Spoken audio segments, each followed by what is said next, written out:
Jujutsu Kaisen के episode 20 की शुरुआत में हमें एलिमेंट्री स्कूल के 3rd ग्रेड का सीन दिखाया जाता है, जहाँ पे टोडो ने अपने से सीनियर स्टूडेंट को पीट दिया होता है क्योंकि ये हमेशा ही टोडो को काफी परेशान किया करता था और ये इसे काफी बुरी तरीके से पीटने के बाद इसके ऊपर बैठ जाता है और ये सोचता है कि ये जिंदगी तो कितनी ज्यादा बोरिंग है और इसकी जिंदगी में कुछ भी धमाकेदार नहीं हो रहा है। और तभी पीछे से एक लड़की आती है जो कि कर्ज एनर्जी को इस्तेमाल कर रही थी और ये टोडो को बुला के इससे पूछती है कि आखिर तुम्हें किस टाइप की लड़कियां पसंद है। और इससे मिलने के बाद टोडो को समझ में आ जाता है कि शायद जिंदगी इतनी भी ज्यादा बोरिंग नहीं है। और फिर हमें वापस से प्रेजेंट का सीन दिखाया जाता है जहाँ पे टोडो और यूजी साथ मिलके हनामी के खिलाफ लड़ रहे होते हैं और टोडो हनामी की टेक्निक्स को समझने की कोशिश कर रहा होता है और ये यूजी से कहता है कि तुम बस मुझ पे भरोसा रखना और अगर तुम मुझ पे भरोसा रखते हो तो हम पक्का जीत जाएंगे। और जब ये दोनों के दोनों ही हनामी की तरफ भाग रहे होते हैं, लेकिन तभी अचानक से जमीन में से रूट निकल के टोडो के एक पैर को पकड़ लेती है और इसे ये स्पाइक के ऊपर फेंक देती हैं, जिसकी वजह से टोडो इन स्पाइक्स के ऊपर गिरने लगता है। और इस चीज को देख के यूजी टोडो को बचाने के लिए आगे बढ़ने लगता है, लेकिन तभी हनामी बीच में आके इससे लड़ने लगता है और जैसे हनामी को लगता है कि चलो एक तो निपटा और अब बस यही अकेला रह गया है, लेकिन तभी टोडो अपनी इननेट टेक्निक बूगी वूगी का इस्तेमाल करता है और इससे ये अपनी पोजीशन को हनामी के साथ रिप्लेस कर लेता है और इस वजह से टोडो की जगह हनामी इन स्पाइक्स पे गिर के काफी बुरी तरीके से इंजर्ड हो जाता है।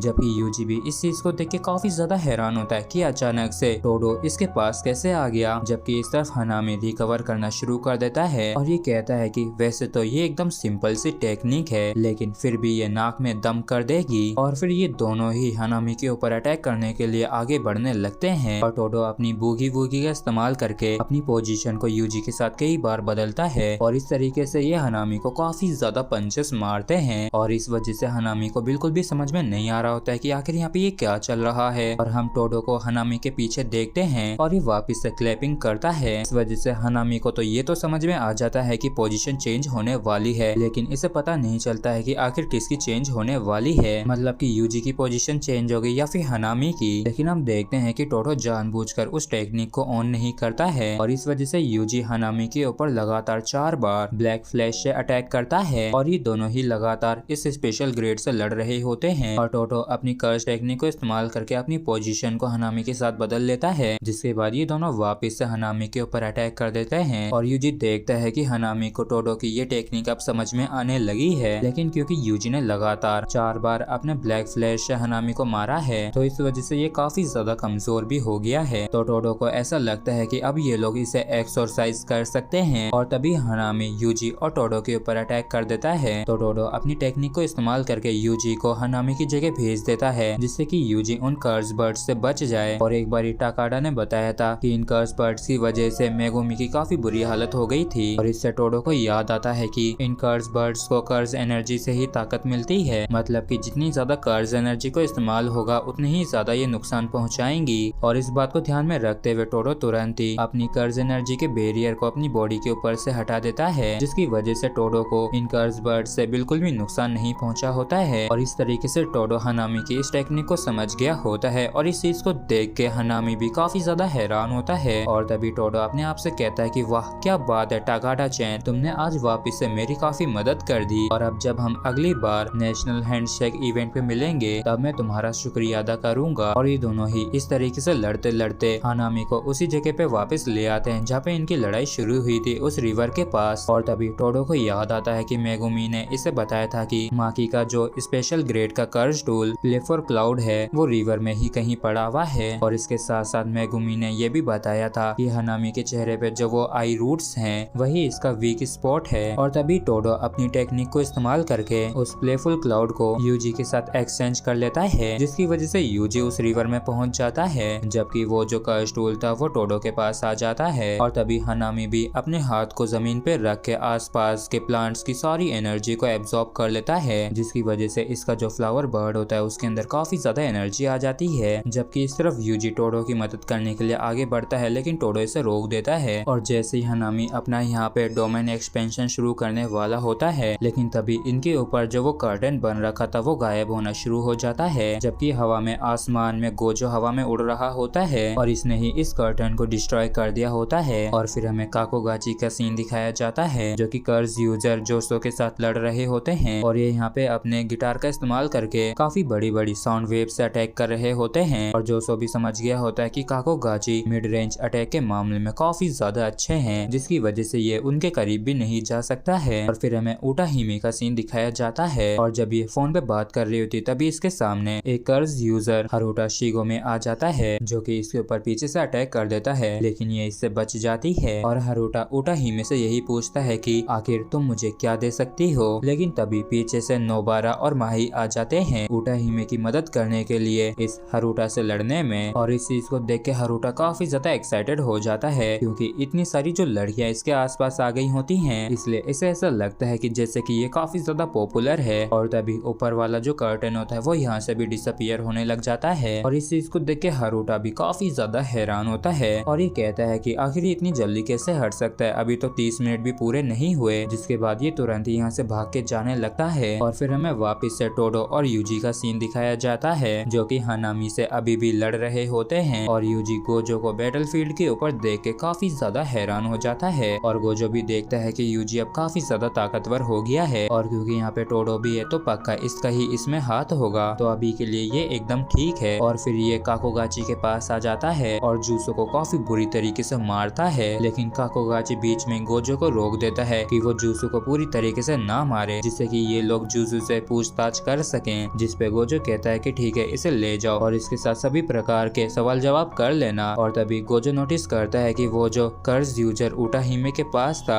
वो भी यहाँ से भाग चुका है, तो इसका मतलब ये है कि हानामी भी यहाँ से भागने वाला होगा। जबकि इस तरफ यूजी हानामी को रोकने की कोशिश करता है, लेकिन तभी बीच में टोडो इसे रोक लेता है, क्योंकि इसे मालूम होता है कि अगर इसका बेस्ट फ्रेंड हानामी के पास गया तो इसकी काफी ज्यादा बुरी हालत हो जाएगी। जबकि इस तरफ गोजो अपनी कर्ज टेक्निक को इस्तेमाल कर रहा होता है, जो कि कर्ज टेक्निक लैप्स ब्लू और कर्ज टेक्निक रिवर्सल रेड होती है और इन दोनों को मिक्स करके ये होलो टेक्निक पर्पल से अटैक कर देता है। और इस टेक्निक का ये जो अटैक होता है ये वाकई में काफी ज्यादा खतरनाक होता है और इस अटैक ने वाकई में काफी बुरी तरीके से जमीन को फाड़ के रख दिया होता है। और इस वजह से टोडो को भी पता नहीं चलता है कि हानामी एक्सरसाइज भी हुआ है या नहीं। और फिर हमें माहितो का सीन दिखाया जाता है, जो कि सफलतापूर्वक कर्ज वॉर्म डेथ पेंटिंग 1-3 को चुरा लेता है और साथ ही साथ सुकुना की एक फिंगर को भी ले लेता है। और ये सोचता है कि इसके स्टाफ के 2 मेंबर्स का मर्डर हो चुका है और ये यही सोचता है कि अब आखिर इसे क्या करना चाहिए, लेकिन जो भी हो इसका जो मिशन था वो कंप्लीट हो चुका है। और फिर हमें जुजुत्सु स्ट्रोल में दिखाया जाता है कि टोक्यो मेट्रोपॉलिटन कर्ज टेक्निकल स्टूडेंट से पूछा जाता है कि आप लोगों को कैट पसंद है या फिर डॉग। और जब ये लोग आंसर कर रहे होते हैं तो इस चीज को पांडा पीछे से छिपके सुन रहा होता है और आखिर में जाके काफी ज्यादा उदास हो जाता है, क्योंकि किसी ने भी पांडा नहीं बोला। तो यूजी इसके पास आके कहता है कि आखिर इसमें बुरी मानने वाली बात क्या है, वैसे भी इसके अंदर सिर्फ 2 ही ऑप्शन थे, कैट और डॉग, तो कोई भी पांडा कैसे चूज कर सकता था। और इसी के साथ फ्रेंड्स हमारा ये एपिसोड भी यहीं पे खत्म होता है। अगर आप लोगों को वीडियो अच्छा लगा हो तो प्लीज चैनल को सब्सक्राइब और वीडियो को लाइक करना बिल्कुल भी ना भूलें। Thank you.